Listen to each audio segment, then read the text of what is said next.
Hey everyone, today I have an awesome guest again. I have Officer Trisha here, and she's going to give a little intro about herself and talk about her background, and we'll go from there. Hi, I'm Trisha. I've been a police officer for 12 years. I work for a bigger Northeast jurisdiction in the U.S., and I'm actually a sergeant. I got promoted maybe 7 years ago, 2012. So I've been doing this for a little bit. I'm not an old timer, so to speak, but I have a little bit under my belt because it's just such a busy jurisdiction. I've seen a lot. Fair enough. Yeah, it's amazing. So you've been an officer for 12 years in a big city. hmm And do you want to talk a little bit about some of the stuff you've seen, some of the stuff you've had to go through? So it's kind of interesting. So I watched her video with, what was her name? Rita Ortiz, Yeah. about the PTSD, and I Deborah. enjoyed it. I'm sorry. Her name was Deborah. Sorry. Yeah. Oh, sorry, Deborah. I'm sorry. I went to school with a Rita. Okay, sorry. But yeah, I enjoyed a lot of that dialogue because my city just had a shooting with a behavioral crisis. And I was seeing that same stuff. I'm sure you kind of read the tone of what people are thinking sometimes off social media. And so I was reading the post about that shooting, and it was the same spiel about, well, social workers need to respond. And this guy had a gun, I believe. It was something where it's a completely legit shooting. A social worker is not going to always be your best bet in that situation. Mm-hmm. And there's no doubt that they couldn't, yes, de-escalation techniques. 90% of these encounters end, well, I should say most, and from my experience, end peacefully. We take them to a hospital. We call it a emergency petition. It's a hold, a psychiatric hold, basically. And then they're not fine. I think a lot of people are blaming us for factors that really aren't. Frontline police, I believe, are being blamed for factors right now that don't have anything to do or have little to do with us as police. They have to do with other systems that are not working. And that would be mental health care in the US in general. You'll take these people to the hospital and then, they're out within days, and you're EPing them again. We had our frequent flyers. As soon as we heard an address, we already knew what was happening. I had a funny call one time. It was a newly promoted sergeant, and I was an officer still at the time, and he was my sergeant. And we had a call for, again, one of our frequent flyers. He was frequently mentally ill. His family would call on him. We had to EP him several times. Well, we got to the scene. He started talking about a famous art. He got shot, which he was not shot. The guy, he was not shot. He had like a pinprick in his leg that he was pointing to my sergeant. And the sergeant, he was new there. So he was just like, what is going on? And he was like, well, who hurt you? And he said Faith Evans, who was an R&B singer. Mm-hmm. And my sergeant, like, okay, who's that? And you have a description? I'm like, sir, that's not, this is a mental episode. That's not, he didn't get hurt. We need to take him to the hospital. And that's kind of the stuff that just always happens, but it ended pleasantly. And most of them do. But a social worker, I can relay an experience. I got in a shooting, actually. I had very little time on the street, and I had a call one time for, I'm just going to say mental, I know it's not proper now, but that's what we used to call it. It came out as a mental case. We call it a behavioral crisis now, but that's what we used to call the call. Yeah. And it was very early in the morning, around 6 a.m., so it was dark out, and I was the first one to get there. And this man ran at me with an object in his hand, literally right as soon as I got on scene. Medics were already there. He ran out and just started screaming, kill me, kill me, kill me, and ran at me with an object. And I fired on him, and he dropped. And luckily the medics were there. They attended to him. He got care, and he went to the hospital. But again, like months later, my coworkers were going there EPing him again. And this man literally tried to commit suicide by police. Yeah. So the system that is broken right there is not necessarily us. It's other ways, other systems. Yeah, and it's so easy to also judge a police officer in that situation. I've been in high stress situations, but you're living it every day. And so a civilian doesn't live that every day, doesn't have to deal with those Right. second decisions. And so we watch, but we have no perspective of, like you said, he was running at you with an object in his hand. Now, if there's a camera Right. there, people just go, oh, well, it wasn't a gun. It's really, or whatever it may have been. I don't know the circumstance, but let's just say theoretically it was like, It was a spatula, actually. It was a spatula. A spatula. Yeah, but you don't have time to assess that. Right, exactly. But people think we do, and we don't have time. We're not trained to shoot something out. Trust me, some cops can't even pass regular qualification with a still target at 70% accuracy from year to year. You don't want them trying to make sniper-like shots with a handgun under high stress with a moving target. We're not Navy SEALs. No, and nor could we have that kind of, even Navy SEALs, by the way, can't do that. And, there's studies on people who, Right. when you're under high stress, and they did that study on these people who were journalists who came and were saying, oh, cops are just shooting a bunch of people. And then they put them through scenarios to see how quickly they fired, and they all fired way faster and way Yeah, worse. they will. Right. People don't actually take into consideration how well police actually do respond often in these situations. Right. Not always. And the thing is, I let him get actually a lot closer to me than I probably should have, but I just didn't want to. And I was already always a decent shot. I wouldn't say I was a sharpshooter, but I never really had problems shooting. But, I let him get kind of close to me. He was probably within out 10 feet because I did not want him. I knew I had an apartment complex behind me. So I wanted to make sure my target. And I kind of waited where another person might have shot before me. Like you said, it's hard to call. It went down in 4 seconds. So a social worker wouldn't have had time to de-escalate that scene. No one did. No one's going to de-escalate that. And even if you get a social worker on scene, I get it. We should maybe, if we can deploy a model, if we want to have my agency has three, or we have, I don't know how you would deploy them. I guess you would have to have one. We have 3 shifts. You would have to have one on all shifts. I guess that's fine if they want to deploy that model. I don't mind it. But at the same time, many other more EMTs and fire, for instance, if they go on let's say we have an active shooter scene, they're not coming in there until it's safe. They're not trained to. They're not supposed to. They're not armed.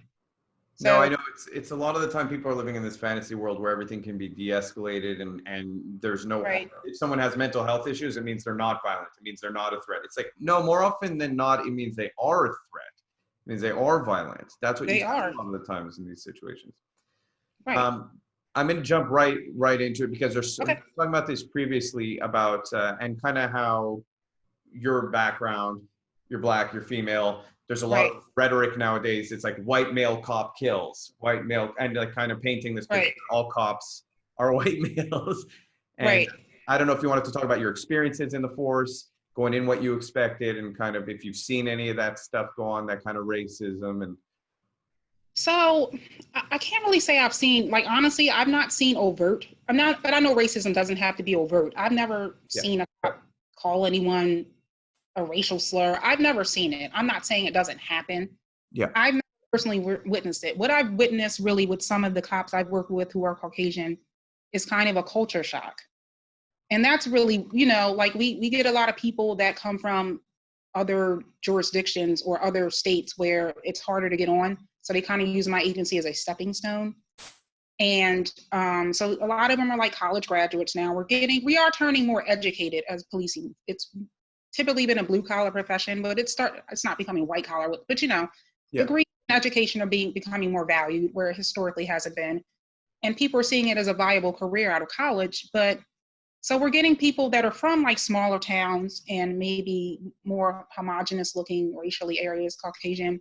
And you'll just see, I had a training one time. I was a field training officer, and I had a training one time, and we had a call in, an impoverished area that he was just kind of flabbergasted. It was because it was literally some of the layout of the city you'll literally have a block that is 20 houses and 5 houses are vacant, and you have someone living in one, and it's a snaggletooth of occupied houses. And he couldn't believe it. And he's like, well, why are these houses all boarded up? Why are they not fixed up by the city? Wow, I can't believe these people live. And, his tone started getting, it didn't sound racist to me. It just sounded like he was in shock. And I just went into a spiel kind of and I used to tell a lot of people this that I knew didn't come from the city or an urban area. Don't discount everyone who lives there because some of them can't help it. And a lot of people that grew up, you have older people that own their houses, and they brought them in the 50s when it was a pristine neighborhood, and it's fallen apart around them. And now they've paid their houses off 20 years ago, and they're on Social Security. They can't afford to live anywhere. And even if they're not older, still, not everyone that lives in, the hood, so to speak, or an impoverished neighborhood is a bad person. Some of them can't help it. So that's the only thing I've seen, a culture shock. But the funny thing is, I've seen that from Black people. And that's a class issue more than it is necessarily a race issue. And I think a lot of things, right, exactly. A lot of things now are being confused with race that are class issues. But I've seen this from a friend of mine in college. She's from a little south of the city. She grew up in like a very kind of affluent county. And I went to college with her, and a friend and I drove back home, and we took her with us one day just for a day visit. And she's Black, and she just could not believe it. She was like, we were in a certain area, just driving to my friend's parents' house. And she's like, why is there so much trash on the ground? And I'm like, well, that's just how it looks. I mean, it's That's that just neighborhood, yeah. anyone. Yeah. I mean, it's sad, but that's just how it looks. Yeah, and the truth is, I really do believe that. So I talk about this a lot. I think that people have separated the idea of communities, the responsibility of communities, or the responsibility that society should take in communities, from how policing also take place. In other words, if we can fix communities, if we can help communities, like the ones you're talking about, where like it's a rough neighborhood, the vast majority of people are good, but there's a lot of poverty. There's a lot of fatherless homes. There's kids running around, and there's a lot of situations where it's a lot tougher. If you can help mend that, and you can help build trust with police in those communities so that there's not this kind of tension we see right now, I think you'd mitigate a Right. lot of the problems if there was more communication, more trust being. We're doing the opposite. We're kind of dehumanizing both sides right now. Right. I think everyone's, especially on social media, I've kind of made a joke to people. I've said, if you're not intelligent or a critical thinker, just stay off social media. I think both sides are kind of radicalizing on there, and it's not good for anybody. No, it's not good. It's increasing tension. I've chastised, people that I'm politically aligned with, actually, typically, but everyone wants to keep posting a video. Well, this is a white person attacking a Black person. This is a Black person. Okay, this is getting stupid. We can show examples of both of that historically from any side. It's not about race, or some of it is race. Maybe some people are racist. That's undoubtedly true. Yeah. But I think issues, like you said, are being confused with class. We can go back to OJ. I was debating this with someone. I was like, OJ got off because he had millions of dollars and afforded a whole, dream team of lawyers, literally. And he literally did that. He literally committed that crime. I think everyone is in agreement with that. Because they got Mark Furman on the stand, and he admitted he had said the N-word, around college or as a police officer, and then, a snappy catchphrase about a glove. He got off because he had money. If I had $5 million right now, I could buy a house in Beverly Hills. They wouldn't care about my color if I can afford it. So they would. So I think the argument that people make is they would sell you the house, and maybe in Beverly Hills now, I mean, it's so mixed, but like, let's say a little bit back in the day when Beverly Hills was more homogenous, right. They would say, well, your neighbors might not accept you, or you might have cops pulled on you just for correct. And that is a problem. That is something, Absolutely. But that's entirely separate, I think, than what we're seeing today with police, or what we're seeing today in community. It was really interesting. There was an officer I spoke to in another interview, and he said this, and it touches on what you're touching. He goes, if you take an officer straight out of where he was from, and he came from, let's say, a homogenous place, and you put him in a community where it's majority a different race, and he's exposed to the worst of that environment every day, day in, day out, and he only sees that color or those faces, whether it's Asian, whether it's Black, whether it's Spanish, whatever it is, he's going to start identifying over 5 years working there. He said he'll start having biases because he's always in that environment. And I think that's a really interesting way to look at it, because we're not taking police and exposing, like he said, we have to expose police to different neighborhoods. We have to expose police to different people, right? Different people, even different people committing crimes. Do you have any thoughts on that? Like, do you have I mean, I do, I guess you can get that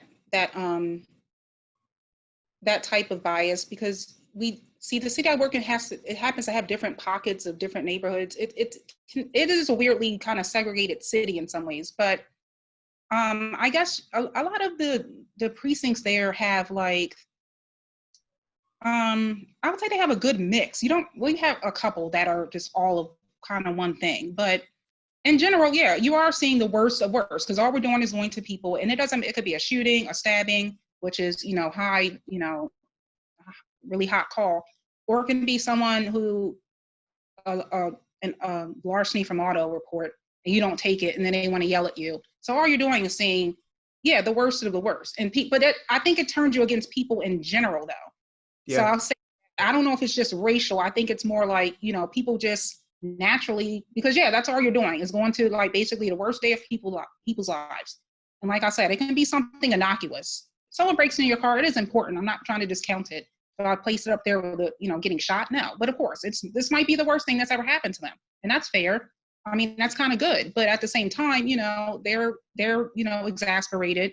They're frustrated. They might take it out on you.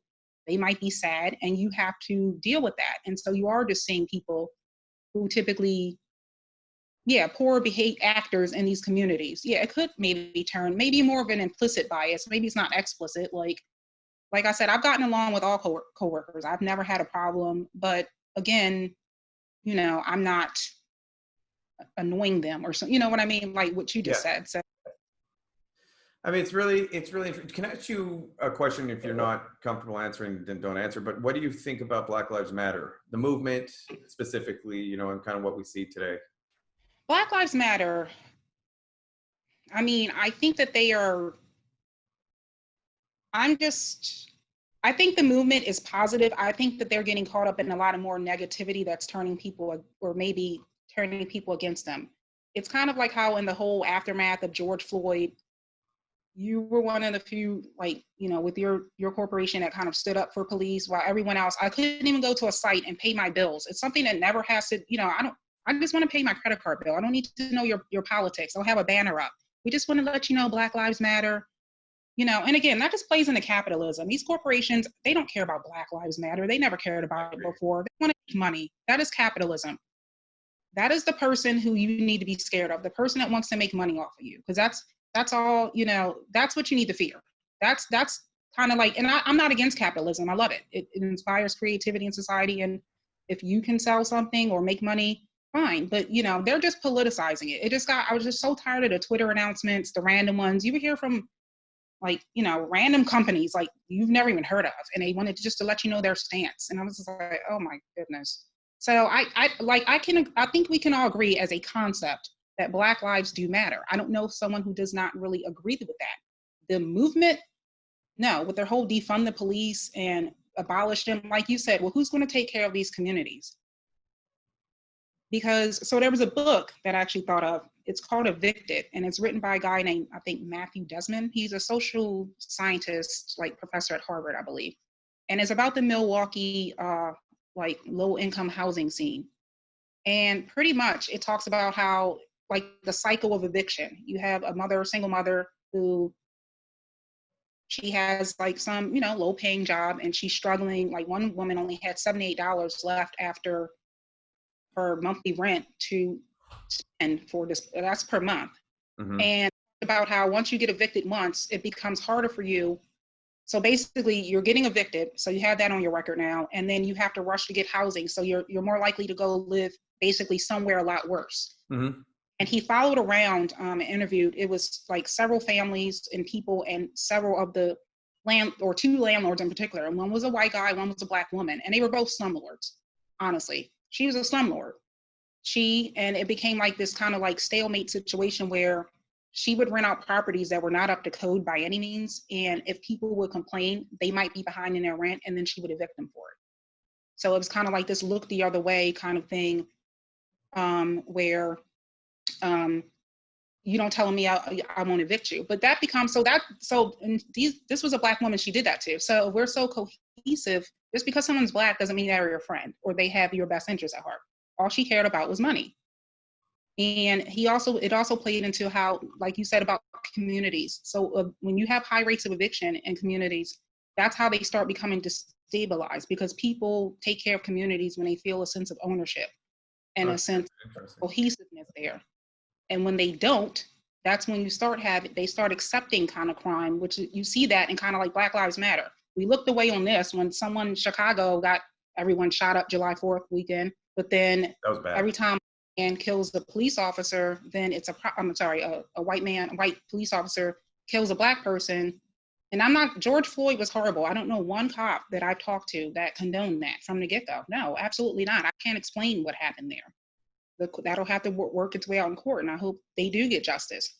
Rayshard Brooks is a different situation for me and for a lot of other police, and that became kind of a debacle somehow. But at the end of the day, the legal system will work itself out. White police officers are not killing Black people in record numbers like they want everyone to believe. No, it's very unlikely. The Rayshard Brooks thing is very dangerous for police. It set a precedent that is extremely dangerous for police. Absolutely. And I think the most harmful things that organizations like Black Lives Matter do is push race as a primary cause for everything. In other words, we have an event, and without evidence, you're saying like, let's wait for due process. Let's see how this plays out in court. We're immediately assuming racism. We're immediately assuming that it's entirely, like you said, white cop kills black man. And that's the intention, was like, it was this intentionally racist act. And like, they sought him out and they killed him for sleeping in his car. And like, now it's felony murder. And it's just so extreme and so dangerous. I feel bad for police officers now who have to do their job. And that's how the narrative gets formed, because they skip a lot. Yeah, that's what they start these headlines. Oh, black man killed for sleeping in his car. That's not why he was killed. They skip a lot of steps that led to that. I watched the 40-minute body camera clip of that response. Yeah. He wasn't just sleeping in his car. He was sleeping, passing out. He was sleeping in a drive-through. He was hammered. He was lit. He could not remember things from minute to minute. He was undoubtedly very drunk. He did not want to go back to jail. And that's the thing. They were very kind to him throughout that whole encounter. 30 minutes they were kind to him, trying to work with him. Exactly. He didn't even know where he was. He kept saying he was in Forest Park, Georgia. He was in Atlanta. He didn't know what street he was on. You know, he didn't know how much. He didn't know what he drank by a certain point. So that's not why that happened. That whole encounter boiled down to when he made that decision, whether he did something stupidly drunk that unfortunately was fatal for him or not, where he attacked 2 officers. And then he stole a taser. And so then you have the DA, Paul Howard, who 2 weeks before, when he charged Atlanta police officers for some protest activity, where I think they busted out a car window and they pointed a taser at someone, he had a press conference and said a taser is a deadly weapon per Georgia law. Then he decides in the Rayshard Brooks incident, it's not one. Mm-hmm. So some very important inconsistencies there that probably need to be looked into with him. Yeah, I saw that as well. It was very weird that it went from being a taser went from being a deadly weapon to all of a sudden not being a deadly weapon. Right. I mean, tasers can easily be a deadly weapon, depending on where they hit, how much you're exposed to it, how long. I mean, in the end of the day, that whole situation was chaotic, like you said. Like, you're a situation, 4 seconds. That from this moment the struggle happened, he was screaming, "Don't take my weapon." You could hear him kind of trying to de-escalate, and then it just kept escalating. And, you know, it's unfortunate, but felony murder is just a crazy charge. So a taser can be dangerous. It's not even just getting shocked by it. The thing is, those prongs, they're sharp prongs. That's why they attach, or they penetrate you. So he was turning around firing blindly. They could have hit that officer in the eye. You know, it can be dangerous. And the thing is, you know, I noticed at the press conference, he showed still photos. I don't think we saw, and he slowed down the video. So it looks like it occurs as if he fired the taser and then the officer let him run 50 more feet and then decided to shoot him. That's not what happened. Everything happened very concurrently. He saw the taser, he pulled his gun, and he ended up shooting him in the back because he turned in that split second. That's how that stuff goes. You know, you seem super level-headed about everything. You're saying, like, yes, I understand that there are race issues, but at the same time, not everything is a race issue. Yes, I understand the value of Black Lives Matter, the slogan, but where the movement may be going right now is not necessarily the best direction. Where do you feel all this? I ask everyone this. Where do you feel like this whole defund the police movement is going, and this whole kind of extreme identity politics society is going? And right. I think we're having a cycle right now, which it happens after like major, like I remember the riots from 2015 with Freddie Gray. I worked those, or that jurisdiction's issues. But I think it's just a cycle that happens where people get riled up. And honestly, I think the virus and all this stay indoors and socially distancing, I don't think that's helped matters. People losing their jobs. There's been a lot of I think people just we need the economy to open fully back up. People need to get back and just, you know, have things to do. Hold on, is that me? All right, I don't know, sorry. It's all right. Someone called me randomly on my Google, anyway. So I think people, that whole tension too, from how we start, 2020 has just not been our year so far. You know, we started off at the brink of war almost, then the virus hit, and we had these incidents happening. Where I see it going, do I think the police are ultimately going to be defunded? No, because they still have calls coming out. Like, people, see, honestly, police would agree. There are a lot of calls we don't need to go to. And I'll tell you what they are. We don't need to come then when your kid won't go to school. There's nothing we can do about that. to be honest. And we get stuff like that all the time. Now we go just to quell what might be a family disturbance, but we can't physically make your kid go to school if they won't go.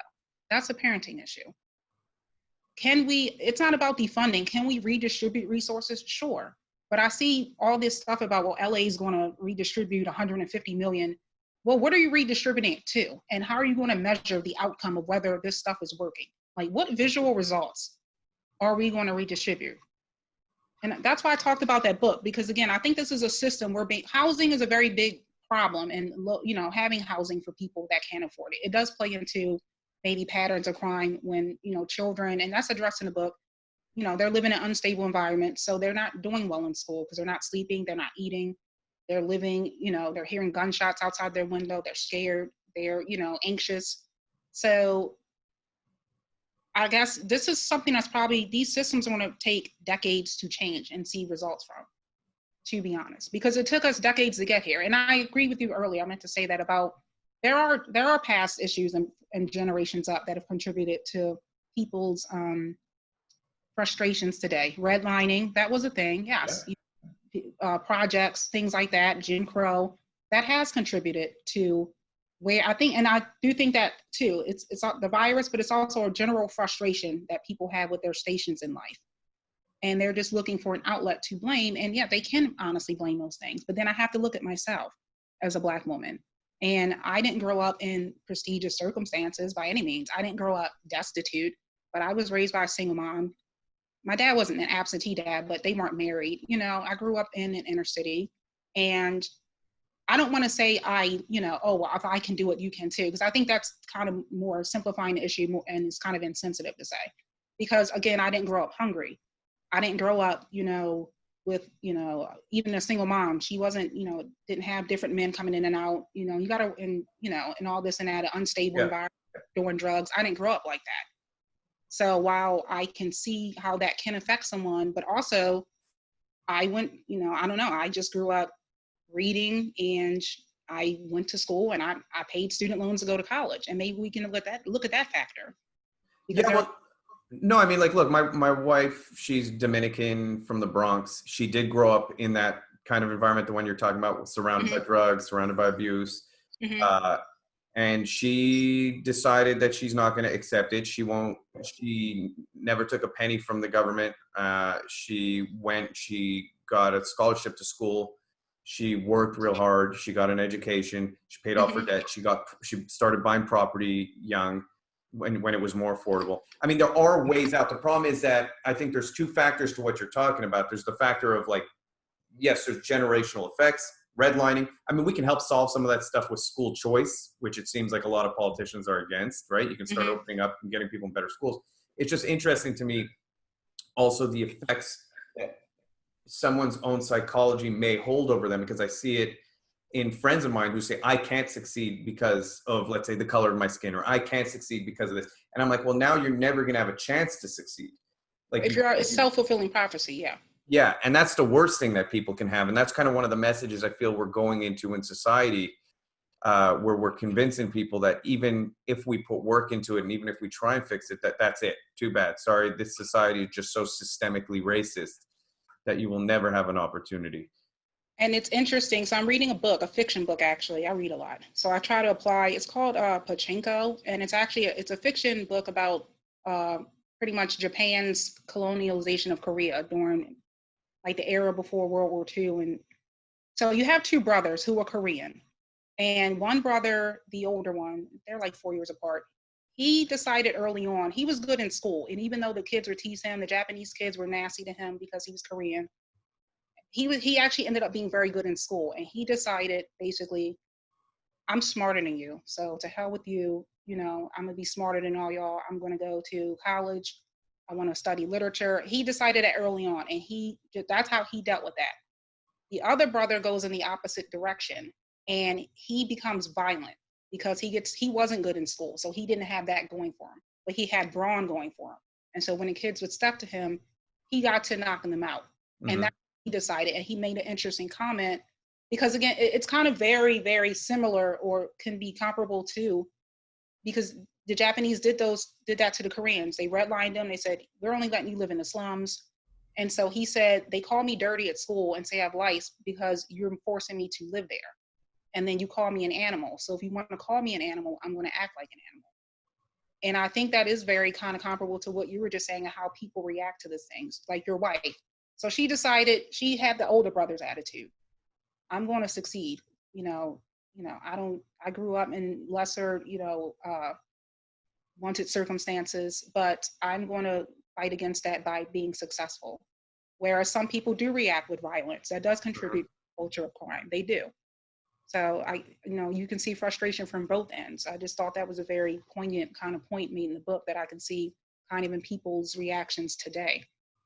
You do see it today. Exactly what you're talking about, you see today. It has to be cut off, I feel, at some point where, as a society, we as a whole try and fix it, not try and become more divisive and dehumanize further. Right, exactly. And you talked about that, dehumanizing people dehumanizing police. Maybe some races are dehumanizing Black people and they feel like that. But yeah, divisiveness is not going to help this situation. Well, that whole video I put out wasn't even necessarily a pro-police video. It was meant to humanize police. That's all I was saying, was we got to start looking at each other like we're human beings again. We can't start identify each other fully based on one characteristic, because that's dangerous. Right. And that's the thing. And it's like and you find that in like the Black Lives Matter, apologists, where they judge a whole segment of the population when they don't want to be judged like that. I had my own cousin, a cousin of a cousin, basically. We're not blood related, but we grew up, hanging out. And we got into it. She put up some status on Facebook and I tried to have a rational conversation with her. She's calling me a pig, saying I want to be white, like weird stuff. This girl's been at my house, at cookouts together, ate together. I've never had a problem with her in my life. It was just very odd. And you're just, like I'm a pig. That's all I am now. Well, that's it, because you're a police, the thing that she would have identified you with, which is race, right? Because that's what a lot of people are pulling to now. Because you're an officer, because you're police, that bypasses that. In other words, now it's okay to be, I've seen it firsthand. My wife gets told all the time from her family, oh, you're trying to be white because you're talking properly. And I'm like, nobody has a lockdown on how to speak properly. That's never English. Right. And that attitude has never helped Black people. And I used to hate that, because I get that all, you talk white. You sound like you're from California. I don't even know what that means. And I didn't think that was more of an insult. I didn't hear that from the same person, but I used to hear that growing up. You sound white. Oh, I thought you were white. It's like it's a bad thing. This is just how I speak. I don't mind if, and I curse sometimes. I have a potty mouth. I don't always speak totally proper, but it's just how I speak. Yeah. Why am I judged like that? Why am I judged for being a cop? You get these comments from people sometimes, kind of like, well, they don't see me. They see me as a white person, or they say more vulgar terms actually. And because of what I do, it's like, I'm still a Black woman. I'm proud to be Black. And, like anyone should be proud to be who they are, because like you said, we're all humans. So it's just very odd, and a very odd stance they taken, where it's just becoming very like Black Lives Matter, very tribalistic kind of. Oh, big time. You're either us or you're them. It's kind of like no middle ground with some of the more radical, the radical leftists. So I'm not discounting the whole movement. I don't mind, I've been careful, I think, in my thinking not to, or even the opinions I surround myself with. I'm friends with liberals. I don't like extremists on either end, really right wing, really, I like a moderate. I have a moderate political stance. I'm very socially liberal. I'm, more conservative in other ways, but I try to meet in the middle somewhere, because everything does come down to meeting in the middle. Everything's not black and white, not as race, but just in general, everything's a gray area.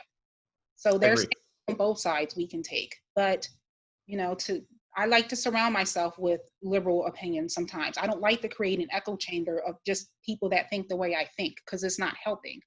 And I think that's how you do dehumanize someone, because you create your own image in your head of how you think the world is, and then you only interact with people that tell you, yeah, this is how the world is. You're right.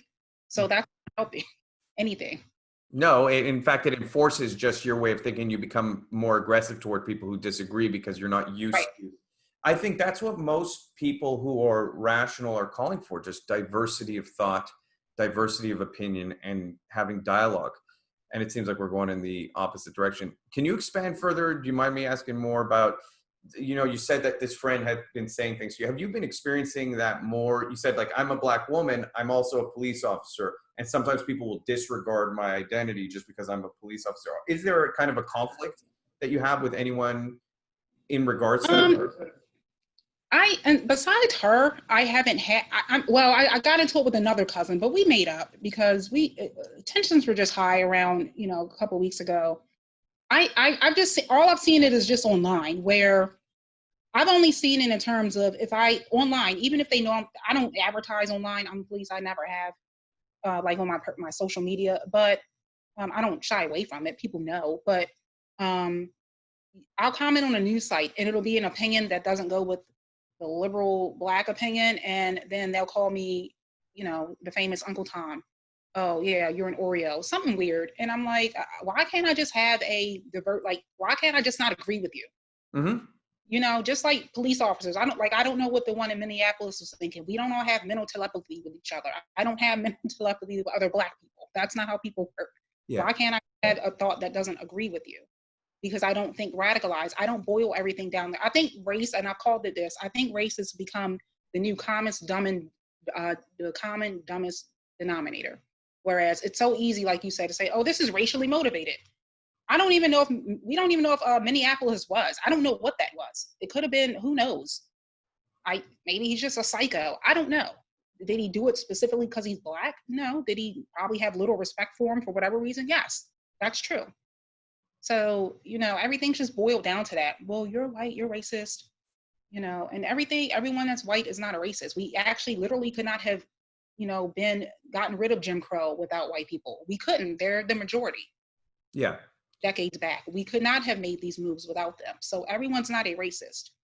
And No, racism it's is starting to be a pejorative that's just thrown around way too much. And it's starting to become people's kryptonite, where people are afraid to say stuff on social media. And I've noticed this with like Caucasian friends of mine, because they're afraid they'll be deemed a racist and someone will call their job over it.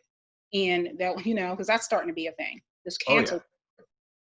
They're seeking out media posts from people on like stars and stuff. Shows are getting canceled because he said this. He had blackface on at a Halloween party in 2012. So what? It's not even black. Some of this is not even really blackface. It's just them wearing a costume. Maybe you don't like it, but some things you just can't take too much offense to. I went to Japan one time, and a guy, and it's a very homogenous looking country. It was beautiful. And a guy in a train station saw me. Japanese guy, older guy, and he came up to me. He was just so fascinated. He was like, oh my goodness, oh, I couldn't really understand what he was saying, but I didn't take offense to it, because why? Maybe he is fascinated. Maybe they're not exposed. Sometimes it's just a fascination. I didn't say he's a racist. He just maybe doesn't see many Black people. Well, that is what it is. Yeah. Right. And I think actually the way you cure racism in society, I can't remember the guy's name right now, but he's the man who goes to all the KKK rallies and drives them there. He's a Black man, and he talks to them, takes them out for coffee, and he has taken something like 250 members out of the KKK just because they saw him as human, and they said, how can I hate a Black person when I'm now in front of one who I respect, who I see as a human being? And so it's like, there's something beautiful in that. I think that's the right way to go. I think we're doing the opposite. I think we're actually teaching each other that it's okay to hate each other. All these messages now are literally the opposite, which is right. We're actually fostering hate right now. That's what we're doing. I hate you because you're white. I hate you because you're police. I hate you because you're Black Lives Matter. I hate you because you're left. All it is it's like you said, just dividing people. And I didn't like some of these videos I saw. Like, there was that video a couple of weeks ago, because it's being taught to younger generations now. Like the guy, the boy in the suburbs, I think the police drove by and he went and hid behind the car. Did you see that? Yeah, I saw that. It was ridiculous. That's right. And his father's just like, oh, he must have heard about George Floyd. No, I don't think someone his age is talking really serious about that incident. They heard that from adults. That's what he's being taught, to be scared of police. And we actually always hate it. There is one thing most police hate is like parents will walk by us with kids, young kids, and they'd say, you better be good or she'll take you to jail. He's going to take you to jail. And, they shirk back. And it annoys cops, actually, because we don't want kids to be taught to be afraid of us, even if it's in jest. I know, but you don't want to teach your kid, if they need help, they need to call the police. Don't teach your kid. I think there was like some footage activity from a riot I saw some weeks back too, where it was a white officer talking to a little girl. She was like 6 or 5. And she was talking about she was scared he was going to shoot her. And it's like, why are we teaching kids to do that? And all I do, again, just fostering hate. Well, I mean, there's a YouTube video that's very popular, has millions of views, and it's a bunch of families, black families specifically, and they're sitting down with their kids, and it's the whole theme is talking about police brutality, and these kids are crying.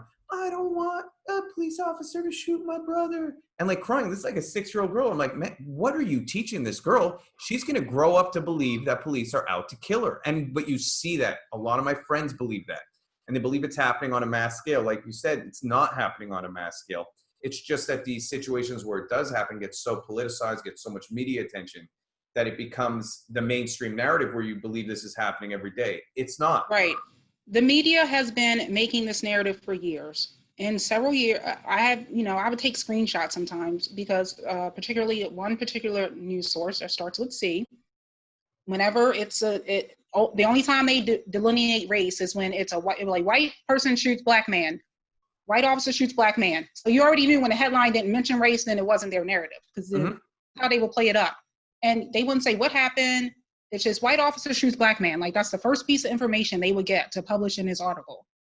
And they've been fostering that narrative for years. And I think also, I mean, I know the reason police brutality which again, most police are against. I'm not against brutality, but I think our whole counterpoint to that is everything you see a police officer hitting someone or shooting someone is not brutality. They have a right to defend themselves like anyone does. Actually, if you look up, I think I saw something where it was like FBI UCR, which is Uniform Crime Reporting Statistics from 2015 to 2018. 15 since, so it was like 4 years. Police justifiably killed, I can't remember the exact numbers. I think it was about 1,700 something people. That's over 4 years. Mm-hmm. Went on social media one time, I was like, how many people you think they're killing? He was like 7,000. I was like, no, are you crazy? No, the whole US would be dead if we're killing that many. I had him that statistic. I said, they've killed 1,700 people in a 4-year period. So it's about 300 or 400 a year.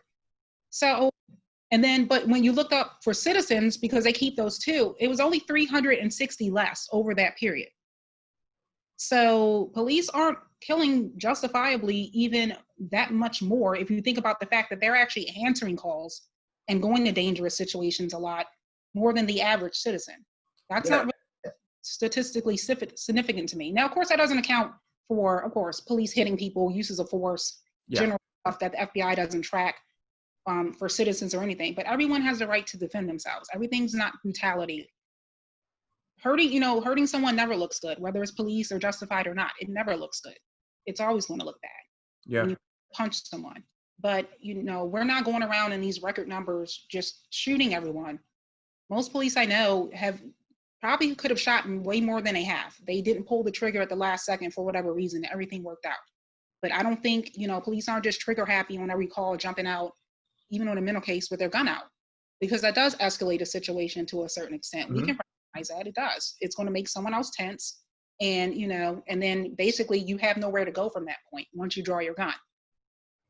So, yeah, your only way to go is up. I think, again, the problem people have is separating the very horrific videos and the very horrific stories from the mass amount of work. And this is just how the human mind works. And I always mention the statistics. I mean, there's 870,000, over 60 million interactions a year, over 870,000 police officers, 60 million interactions. Right. And we have something like 1,000 roughly a year who are killed, 95% of which are armed. I mean, it's like 30 white people a year are killed who are unarmed, 10 black people a year are killed unarmed. I mean, we're talking about 60 million or more police interactions. And that doesn't even count like just an officer seeing you on the street and saying like, hey, be careful. Like that's just recorded. I mean, so it's crazy to me that people think that this is this mass epidemic. And like you said, it's so uncommon that we just can't separate ourselves from the actual reality of how rare it actually is. Because it's social media. And I think a lot, the reason they think there's been a spike in police brutality is because now the incidents are being recorded more. Mm-hmm. You can't say any statistics of, compared to like, I don't know what's going on now with uses of force and shootings and police compared to like 1980, but it's because we have more technology now that records this stuff. Cell phones. Everyone has a cell phone in your face now when you're a cop and you stop someone. Well, I always say this, like you mentioned Freddie Gray's name. Like I can name to you the high profile cases over the past 10 years, and some of them are terrible, like Philando Castile, Right. Oscar Grant, Oh, yeah. George Floyd. But I can't, Tamir Rice, but I know their names. And if it was happening every, whose names I don't know? The thousands of people dying every year, or, the hundreds of people in Chicago, or the 10 people who just died in one weekend. I can't remember their names because there's so many of them that are just unarmed or just shot. While you just video guy walking down the street with his little girl, bam, car pulls up, shoots him.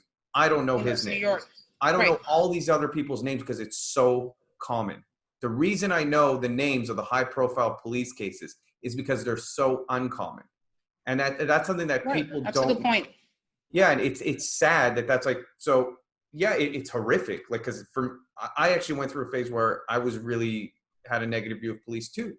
And I would see these cases and I would feel like this is just not okay. And it's not okay. But again, I always tell people, like, please separate those cases, those specific horrific cases, from the overwhelming, like, people don't realize how many police officers there are, how many interactions there are, how good most police are trying to do. And, you're one of them, obviously. You're out here saying, like, yeah, we're good. There are issues, like, how would you fix the issues that you believe exist in the police force? Well, I also liked how you went into in your conversation with Deborah. Sorry, Miss Deborah, I got your name wrong. With how so PTSD is a factor, I think, and how they would even, how in the world they even try to because that's the thing that colors your interaction with how sometimes police forces can be stressful from the inside, and that's just enough. That's like any work stress.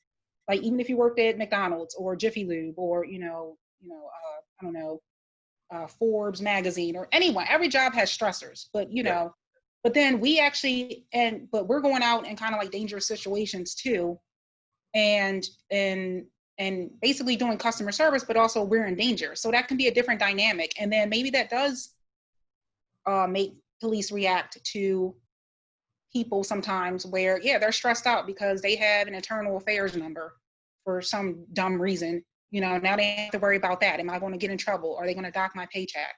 Am I going to get fired? Or now am I going to go to jail because I said a curse word to someone? Because that's where they're going with this.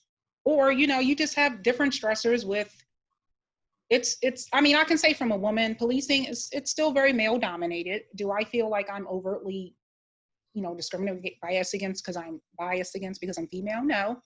But you do have certain egos. Police departments tend to have very type A personalities and egos that you have to deal with from the command level. Mm-hmm.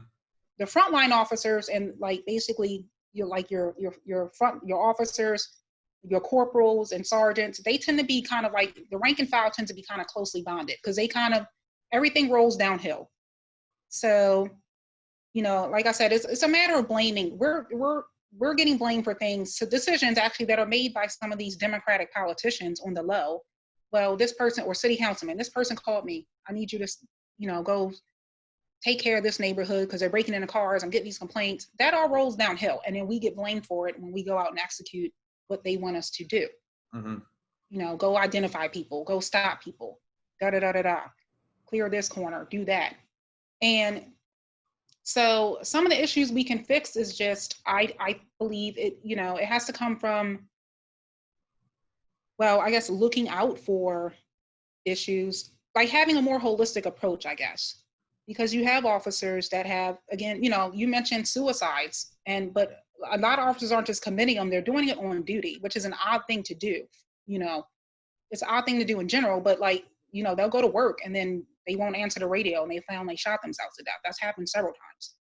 So why are they pointedly doing that though? What are they saying? And I can't speak to them any particular case, but I've heard about it over the years. We had someone, so-and-so shot himself in his patrol car. Like, it's an odd thing to do. Yeah.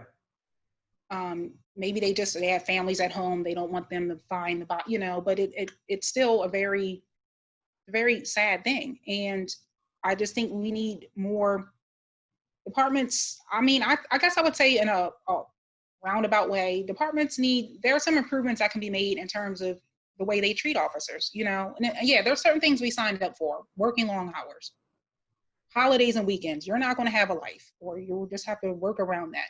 We sign up for that stuff. Some of the stuff we did not sign up for, which is, you know, getting like mandatory overtime because we don't have enough officers being hired, and so they'll make you work. And we had officers that were getting, you know, made to work, forced to work several days in a row, like, you know, 12, 16-hour shifts. Because That's not safe.